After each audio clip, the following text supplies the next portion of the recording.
ಅನುದಾನದ ವಿಚಾರಕ್ಕೆ ಸಂಬಂಧಪಟ್ಟಂಗೆ ಕೇಂದ್ರ ನಮಗೆ ಮೋಸ ಮಾಡ್ತಾ ಇದೆ. ಇದೇ ರೀತಿ ಮುಂದುವರೆದರೆ ನಾವು ಸುಪ್ರೀಂ ಕೋರ್ಟಿನ ಮೊರೆ ಹೋಗ್ತೀವಿ ಅಂತ ಸಚಿವ ಕೃಷ್ಣ ಬೈರೇಗೌಡ ಅಬ್ಬರಿಸಿದ್ದಾರೆ. ಟಿವಿ ನಿಮಗೆ ನೀಡಿದಂಥ ಎಕ್ಸ್ಕ್ಲೂಸಿವ್ ಸಂದರ್ಶನದಲ್ಲಿ ಅವರು ಹೇಳಿದ್ದಾರೆ, ಈ ರೀತಿ ತಾರತಮ್ಯ ಮುಂದುವರೆದರೆ ನಾವು ಸುಮ್ಮನಿರಲ್ಲ ಅನ್ನುವಂಥ ಎಚ್ಚರಿಕೆಯನ್ನು ಕೂಡ ರವಾನಿಸಿದ್ದಾರೆ. ನೋಡಿ, ಕರ್ನಾಟಕ ಆರ್ಥಿಕ ಪರಿಸ್ಥಿತಿ ಅಷ್ಟು ಸಮಾಧಾನಕರವಾಗಿಲ್ಲ, ಅದನ್ನ ನಾನು ಒಪ್ಕೊಳ್ತೇನೆ. ಆಯ್ತಾ, ಸಾಕಷ್ಟು ಸವಾಲುಗಳು ಇದಾವೆ ನಮ್ಮ ಮುಂದೆ.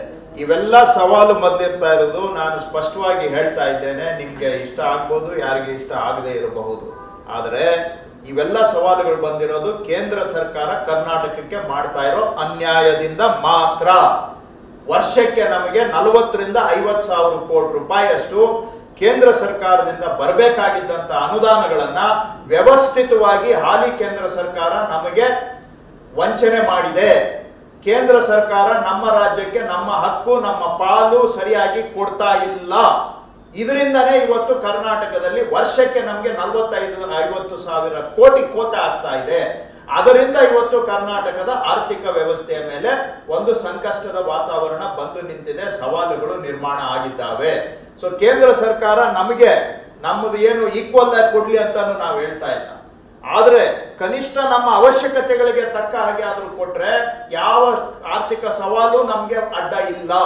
ಇಷ್ಟು ಪ್ರಾಬ್ಲಮ್ ಆಗಿರೋದು ನಮ್ಮ ರಾಜ್ಯದ ಒಳಗೆ. ಅದು ಹಿಂದೆ ಬಿಜೆಪಿ ಸರ್ಕಾರ, ನಾನು ಇವತ್ತು ಹೇಳ್ತಾ ಇಲ್ಲ, ಹೋದ್ ಬಾರಿ ಬಿಜೆಪಿ ಗವರ್ಮೆಂಟ್ ಇದ್ದಾಗಲೂ ಇದೇ ಪಾಯಿಂಟ್ ಅನ್ನು ಅಸೆಂಬ್ಲಿಯಲ್ಲಿ ಹೇಳಿದ್ದೇನೆ. ಬೊಮ್ಮಾಯಿಯವರು ಮುಖ್ಯಮಂತ್ರಿಗಳಿದ್ದಾಗೂ ಹೇಳಿದ್ದೇನೆ, ಇದು ನಿಮ್ ತಪ್ಪಲ್ಲ, ಇದು ಸೆಂಟ್ರಲ್ ಗವರ್ಮೆಂಟ್ ಇಂದ ರಾಜ್ಯಕ್ಕೆ ಆಗ್ತಾ ಇರೋ ಅನ್ಯಾಯದಿಂದ ಆಗ್ತಾ ಇದೆ, ನಿಮ್ ತಪ್ಪಲ್ಲ ಅಂತ ಬೊಮ್ಮಾಯಿಯವ್ರಿಗೆ ಹೇಳಿದ್ದೇನೆ. ನಾನು ಇವತ್ತು ಅದನ್ನೇ ಹೇಳ್ತಾ ಇದ್ದೇನೆ. ಕರ್ನಾಟಕದಲ್ಲಿ ಏನಾದರೂ ಆರ್ಥಿಕ ಸವಾಲುಗಳು ನಮ್ಗೆ ಬಂದಿದೆ ಅಂದ್ರೆ ಇದು ಕೇವಲ ಕೇಂದ್ರ ಸರ್ಕಾರ ಕರ್ನಾಟಕಕ್ಕೆ ಮಾಡ್ತಾ ಇರೋ ಅನ್ಯಾಯದಿಂದ ಮಾತ್ರ.